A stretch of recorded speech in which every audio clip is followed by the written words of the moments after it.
Praise the Lord, family. While practicing Lectio, I was reminded of the fundamental importance of practicing gratefulness as an anchoring practice and state of being in the midst of this crisis.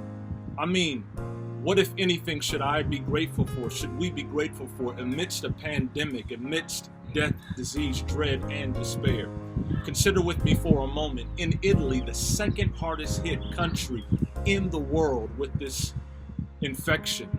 On March 15th, a 72-year-old Italian priest and pastor by the name of Father Giuseppe Baridelli, who had contracted the virus, COVID-19, gave his ventilator away to save the life of a younger person. The device had been bought for him by the members of his own church. And there could be no funeral because of social distancing practices for the pastor. So the members of the church stood upon their balconies and applauded Father Giuseppe for his ultimate sacrifice of love. You see, whenever we see this kind of love, this kind of ultimate sacrifice from first responders, from ministers, doctors, and nurses, we are reminded of the words of Jesus, our Messiah. And I quote, "Greater love has no one than this, than that one laid down one's life for one's friends." John 15:13. I mean, even in the midst of this crisis, we must remember this grace and this ultimate love expressed to us through his sacrifice on Calvary, extended to us in our darkness that we do not deserve. On the cross, Jesus laid down his life for us. He paid the ultimate price to save us. By grace, he who was rich became poor, that we through his sake might become rich. I've said it to you before and I'll say it again. The Lion of the tribe of Judah became a lamb so that lambs might become lions. I'm talking about this grace entered into our darkness with a light and effulgence so bright that the darkness cannot overcome. I'm talking about a brightness and a light that is so scintillating that no darkness can comprehend it, overcome it, or put it out.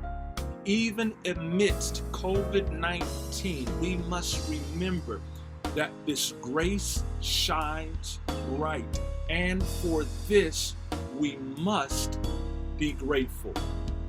You see, the young man whose life was saved by Father Giuseppe's ultimate sacrifice of love will never ever be able to repay him for this gift.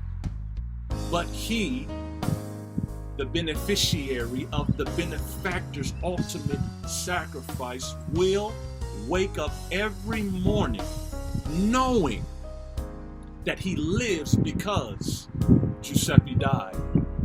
He will live differently as a result.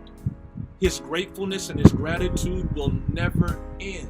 And for this reason, a motivation and an ultimate inspiration will cause him to live his life to the fullest.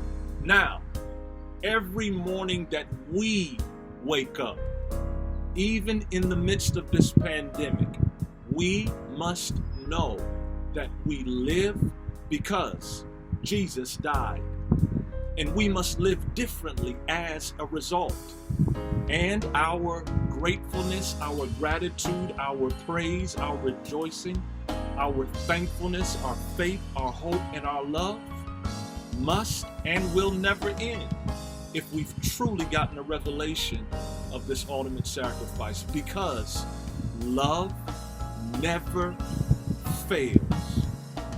So I leave you with this. This I recall to my mind, therefore have I hope.